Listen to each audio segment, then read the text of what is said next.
Friends, today எபிசோட்ல முத்து வந்து ரோகிணி தானே செஞ்சு சாப்பிடணும் அப்படின்னு சொல்லிட்டு சொல்றாங்க. விஜயா வந்து கிச்சனுக்கு கூப்பிட்டு போறாங்க. பாத்திரம் கழுவி அவங்களே சமைக்க வைக்கிறாங்க உப்பு இல்லாத சாப்பாட்டை. நெக்ஸ்ட் டே மார்னிங் ஆகுது. மீனா வந்து கோலம் போட விடாம விஜயா தடுத்து வைக்கிறாங்க. ரோகிணி தான் கோலம் போடுவான்னு சொல்லிட்டு. ரோகிணிக்கு வந்து கோலம் போட தெரியல, அலங்கோலமா போட்டுட்டு இருக்காங்க.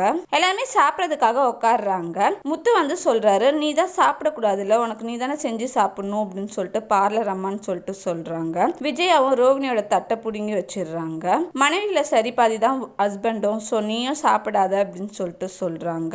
விஜயாவும் மனோஜோட தட்டை புடுங்கி வச்சிடுறாங்க. ஜீவா வந்து முத்துக்கு கால் பண்றாங்க. இந்த மாதிரி 3 பிளேசஸ்க்கு போகணும், சீக்கிரமா வாங்க அப்படின்னு சொல்லிட்டு சொல்றாங்க. முத்துவ 20 மினிட்ஸ்ல வரேன்னு சொல்லிட்டு சொல்றாங்க. முத்துவும் ஜீவாவும் அந்த ஏஜென்சிக்கு வராங்க. ஜீவா வந்து ரிட்டர்ன் டிக்கெட் வந்து கலெக்ட் பண்ணிக்கிறாங்க. அப்ப அந்த ஏஜென்சில அவங்க வந்து 2 பேர் கேட்டுட்டு போனாங்கன்னு சொல்லிட்டு சொல்றாங்க. என்னை பத்தின இன்ஃபர்மேஷன் சொன்னீங்களான்னு சொல்லி கேட்கறாங்க. இல்ல, நாங்க கஸ்டமர் இன்ஃபர்மேஷன் சொல்ல மாட்டோம் அப்படின்னு சொல்லிட்டு சொல்றாங்க. ஜீவா வந்து ரோகிணியோட பார்லருக்கு வந்திருப்பாங்க. ரோகிணி வந்து மனோஜ்க்கு கால் பண்ணி ஜீவா எங்கதான் இருக்கா, சீக்கிரமா வா அப்படின்னு சொல்லிட்டு சொல்றாங்க. மனோஜா அந்த பிளேஸ்க்கு வராங்க. ஜீவா வந்து மனோஜை பார்த்து ஷாக் ஆறாங்க. தேங்க்யூ.